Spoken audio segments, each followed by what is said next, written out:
बहुत समय पहले की बात है। भारत के एक छोटे से गांव में धनराज नाम का एक किसान रहता था। धनराज मेहनती तो था, लेकिन उससे भी ज्यादा वो लालची था। उसके पास खेत थे, बैल थे, घर था, फिर भी उसकी आंखें हमेशा दूसरों की चीजों पर रहती थी। धनराज रोज सुबह खेत जाता, लेकिन काम करते समय भी उसके दिमाग में बस एक ही बात चलती, काश मेरे पास और जमीन होती, काश मैं गांव का सबसे अमीर आदमी बन जाता। गांव में जब कोई किसान खुश होता तो धनराज जल जाता। अगर किसी की फसल अच्छी हो जाती तो वो मन ही मन कहता, ये सब मेरी होनी चाहिए थी। धनराज की पत्नी सीता बहुत समझदार थी। वो अक्सर उसे समझाती, हमारे पास जो है उसी में खुश रहो, लालच इंसान को बर्बाद कर देता है। और ज्यादा पाने की चाह बुरी नहीं होती। उसका बेटा मोहन भी पिता से डरता था, क्योंकि धनराज को सिर्फ पैसा और जमीन दिखाई देती थी। गांव के पास एक घना जंगल था। लोग कहते थे उस जंगल में कुछ अजीब है। वहां जो गया लालच में फंस गया, लेकिन धनराज इन बातों को अंधविश्वास। एक दिन गांव में चर्चा फैल गई, जंगल में एक जादुई पेड़ है, जो मांगो वो देता है। धनराज के कान खड़े हो गए। धनराज ने सोचा, अगर ये सच हुआ तो मैं रातों रात अमीर बन जाऊंगा। सीता ने बहुत मना किया, मत जाओ, लालच के पीछे मत भागो, लेकिन धनराज नहीं माना। अगली सुबह धनराज जंगल की ओर निकल पड़ा।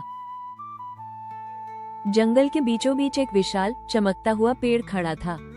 पेड़ से आवाज आई, जो चाहो मांगो, लेकिन सोच समझकर। धनराज की आंखों में चमक आ गई।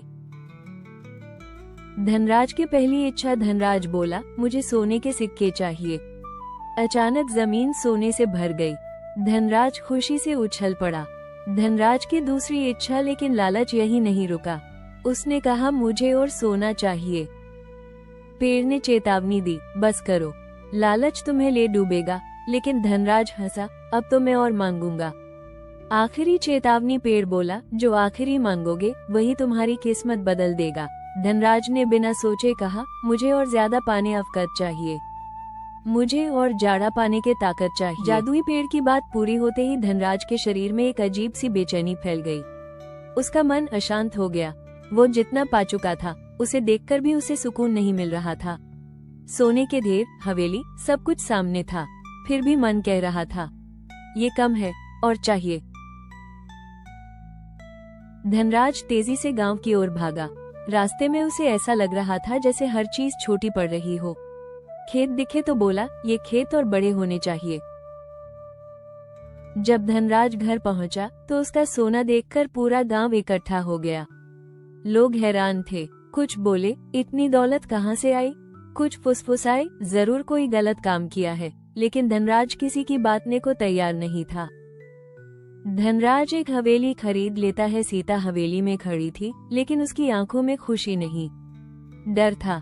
उसने कहा, धनराज, ये सब अच्छा नहीं लग रहा, तुम्हारे चेहरे से सुकून गायब है। धनराज झुंझला गया, तुम समझती क्यों नहीं? अब हम सबसे बड़े लोग हैं।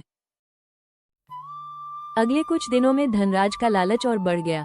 वह हर समय गिनती करता, सोना, जमीन, पशु, पैसा, लेकिन मन फिर भी खाली।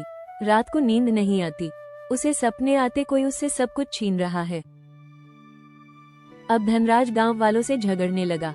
अगर कोई उसकी जमीन के पास से गुजरता तो चिल्लाता, ये भी मेरी होनी चाहिए। लोग डरने लगे, उसका कोई दोस्त नहीं बचा। एक दिन बाहर बहुत तेज बारिश होती है। अब धनराज डरने लगा। उसका मन हर समय कहता, अगर ये भी चला गया तो। वह पहरा देने लगा, रात दिन जागने लगा। एक रात उसे जादुई पेड़ याद आया। वो बुदबुदाया, शायद वही मेरी परेशानी दूर कर सकता है। अगले दिन वो जंगल में चला जाता है।